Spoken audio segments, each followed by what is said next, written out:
સાવધાન ગુજરાત.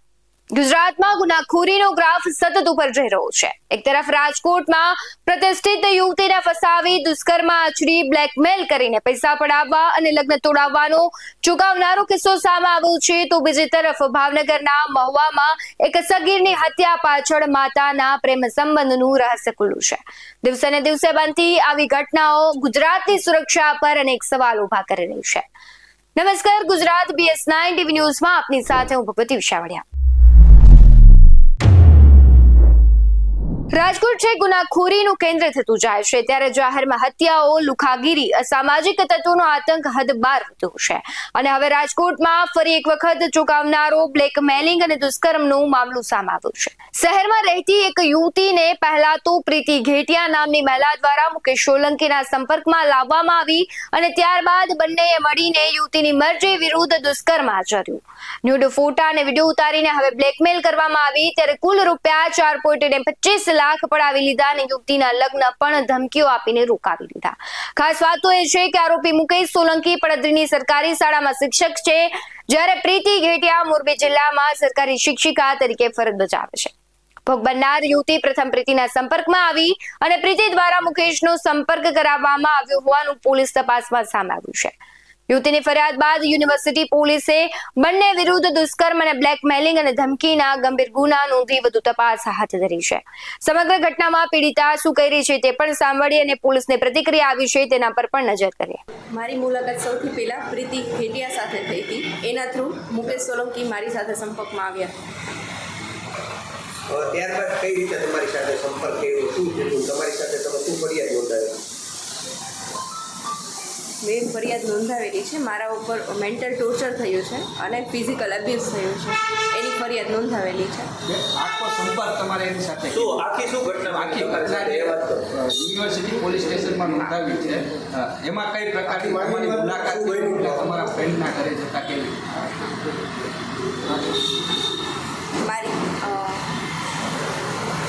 મારા લગ્ન તોડાવ્યા છે. જ્યારે 23 તારીખે જાન આવી ગઈ હતી તે દિવસે સૌથી પહેલાં પ્રીતિ ઘેટિયા અને મુકેશ સોલંકી પાર્ટી પ્લોટે પહોંચ્યા અને ધમકી આપી અને પહેલાં મને મળવા આવ્યા. મને મળીને બહાર નીકળ્યા. પછી એને વરરાજાની ગાડીની અંદર જઈ વરરાજાને ધાક ધમકી આપી અને એવી ધાક ધમકી આપી કે તું આને મૂકી દે, નહીંતર હું તારું ખૂન કરી નાખીશ, કાં તો તારી થનારી પત્નીનું ખૂન કરી નાખીશ. એના લીધે જાન પરણ્યા વગર પાછી ગઈ છે. આ મુકેશ સાથે તમે કઈ રીતે સંપર્કમાં આવ્યા હતા ને પ્રીતિનો રોલ? પ્રીતિએ મુકેશને મને મળાવ્યા હતા અને પ્રીતિ બધી બાબતમાં મુકેશને સપોર્ટ કરતી હતી અને કોઈ પણ જગ્યાએ પ્રીતિને મુકેશ સાથે જ છતાં આવતા હતા.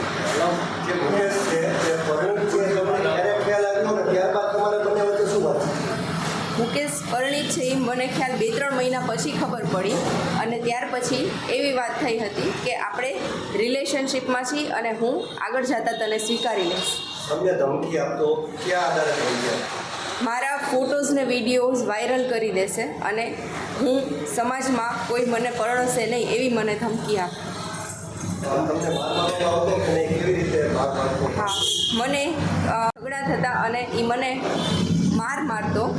ચાર્જિંગના વાયરથી, હાથમાં પહેરવાના કડાથી, બેલ્ટથી, એવી અલગ અલગ વસ્તુઓથી મને મારવામાં આવતી. એ મને પહેલી વાર જ મળ્યા હતા ત્યારે મને કીધું હતું કે બંને ગવર્મેન્ટ ટીચર છે પ્રાઇમરી.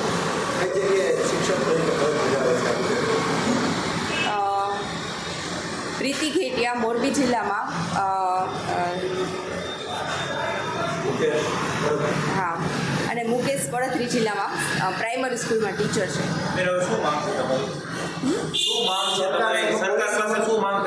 સરકાર પાસે મારી એવી માંગ છે કે આવા શિક્ષકોને શિક્ષણ તંત્રમાંથી દૂર રાખો અને કોઈ પણ જે દીકરીઓ મારી જેમ હેરાન થઈ હોય તો એ આગળ આવે અને ફરિયાદ નોંધાવે અને મુકેશ સોલંકી અને પ્રીતિ ઘેટિયાના વિરુદ્ધમાં સખ્તથી સખ્ત પગલાં લેવામાં આવે.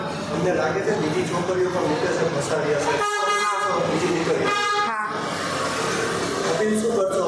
બીજી દીકરીઓને હું એવી અપીલ કરીશ કે તમે આવા કોઈ ઝંઝાળમાં ફસાશો નહીં અને તમે તમારા પરિવારને અને પોલીસ સ્ટેશને ફરિયાદ કરો. તમારો સાથ આપશે તમારો પરિવાર અને પોલીસ પણ તમારી મદદ કરશે. બેન, મુકેશે તમારી સાથે દુષ્કર્મ કઈ જગ્યાએ ને ક્યારે આચર્યું? તમને ત્યારે કોઈ તમારા ફોટો વિડીયો લીધા છે? શું હકીકત છે? હા, ત્યારે ફોટો વિડીયો લીધા. કઈ જગ્યાએ ક્યારે લઈ ગયો? તમે પ્રીતિબેનના ઘરે જ મુલાકાત ખાધી કેવી? હા, પ્રીતિના ફ્લેટ ઉપર જ મુલાકાત. બેન, કઈ રૂપિયા તમારી પાસેથી મળાયો એવી વાત છે? શું હકીકત? કટકે 5 લાખ જેવા મારી પાસેથી 5 થી 5.5 લાખ જેવા મારી પાસેથી પૈસા માંગવામાં આવ્યા છે. શું કઈને રૂપિયા હતો તમારી પાસે? હું તને બદનામ કરી નાખીશ અને તારા ફોટોઝ ને વિડીયોઝ વાયરલ કરી નાખીશ. રાજકોટના યુનિવર્સિટી પોલીસ સ્ટેશનમાં દુષ્કર્મ અંગેનો ગુનો દાખલ થયેલો છે. આની વિગત એવી છે કે 2 આરોપીઓ મુકેશ સોલંકી અને પ્રીતિબેન ઘેટિયા આ બંને મળી અને જે ફરિયાદી છે એ મુકેશે એ ફરિયાદી સાથે દુષ્કર્મ આચરી અને એનો વિડીયો અને ફોટા બનાવી અને પછી એ બાબતની ધમકી આપી અને ફરિયાદી પાસેથી વારંવાર શરીર સંબંધ બાંધવા માટે માંગણી કરી અને ફોર્સફુલી એની સાથે શરીર સંબંધ બાંધી દુષ્કર્મ આચરેલ છે. અને સાથે સાથે આ ફોટો અને વિડીયો વાયરલ ન કરવા બાબતે પણ ફરિયાદી પાસેથી એમણે 4,25,000 જેટલા રૂપિયા બળજબરીથી કઢાવી લીધેલા છે. અને જ્યારે ફરિયાદીના લગ્ન હતા તો આ સમયે જે બંને આરોપીઓ છે એણે કાવતરું રચી અને ત્યાં પહોંચી અને ફરિયાદી અને તેના જે મંગેતર છે એમને જાનથી મારી નાખવાની ધમકી આપી અને એના જે લગ્ન પ્રસંગ છે એ બગાડી અને ગુનો કરેલો છે. ધમકી અને બળજબરીથી કઢાવવા બાબતનો ગુનો દાખલ કરવામાં આવેલો છે. આ ગુનાના કામે જે આરોપી છે પ્રીતિબેન ઘેટિયા તેમની અટક કરવામાં આવેલી છે અને જે મુકેશ સોલંકી છે એ હાલ હજી પકડાયેલ નથી એટલે એને પકડવા માટે અમારા પોલીસ સ્ટેશનની જે ટીમ છે એ કાર્યરત છે. મુકેશ અને પ્રીતિ બંને શિક્ષક પણ હોવાની વાત છે. જે બંને આરોપીઓ છે એ બંને શિક્ષક તરીકે ફરજ બજાવે છે અને બંને એકબીજાના મિત્રો છે. મુકેશ પોતે પરિણીત પણ છે. જે મુખ્ય આરોપી છે મુકેશ એ પરિણીત છે અને એણે આ યુવતી સાથે ગુનાહિત દુષ્કર્મ આચરી અને બાદ એને જાણ કરેલી હતી કે પોતે પરિણીત છે. એમાં પ્રીતિનો શું રોલ હતો? પ્રીતિએ જ્યારે આ મુકેશે જે દુષ્કર્મ આચરેલું છે એ પ્રીતિના ફ્લેટ પર જ આચરેલું છે. એટલે જ્યારે મુકેશ આ જે ફરિયાદી છે એને બોલાવે ત્યારે પ્રીતિ એ જગ્યાએથી જતી રહેતી હતી અને સાથે જ્યારે આને ધમકી આપી એના લગ્ન પ્રસંગે જઈ ફરિયાદીને અને એના મંગેતરને ત્યારે પણ પ્રીતિ જે છે એ સાથે ગયેલી હતી. અન્ય કોઈ આની સાથે સંબંધ અન્ય કોઈ દીકરી સાથે આ રીતનો બનાવ બન્યો હોય? હાલ આ બાબતની તપાસ ચાલુ છે કે આ આરોપીઓ જે છે એના દ્વારા અન્ય કોઈ પણ બીજી કોઈ વિક્ટીમ છે આવા કોઈ બનાવનો ભોગ બનેલ છે કે કેમ, અને જો આવું કંઈ ધ્યાનમાં આવશે તો એમના વિરુદ્ધ કાર્યવાહી કરવામાં આવશે.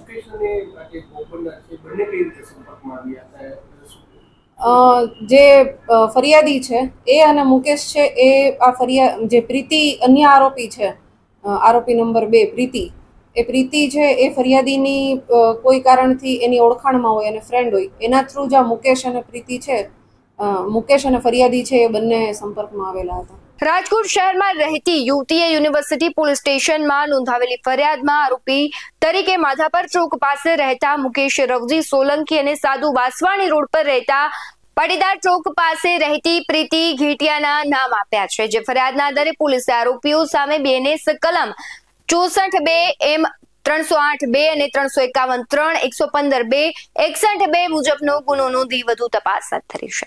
તો બીજી તરફ ભાવનગરમાં ફોરેસ્ટ અધિકારી દ્વારા પોતાના પરિવારજનોની હત્યા કરવામાં આવી ત્યારબાદ વધુ એક ચોંકાવનારું કિસ્સો સામે આવ્યો છે. ભાવનગરના મહુવા શહેરમાં સગીરની હત્યા મામલે ચોંકાવનારો વળાંક આવ્યો છે. મૃતક સગીર ઉવૈસની માતા અને મર્ડર કરનાર હસન સલાટ નામના વ્યક્તિ વચ્ચે ચાલતા પ્રેમ સંબંધ હત્યાનું મૂળ કારણ બન્યું છે. એક તરફથી પ્રેમમાં પાગલ હસન સલાટ નામના હત્યારાએ 17 વર્ષના ઉવૈસ કાળવાતરને માલણ નદીના વાવરૂ કુવા પાસે લઈ જઈ મોતને ઘાટ ઉતાર્યો.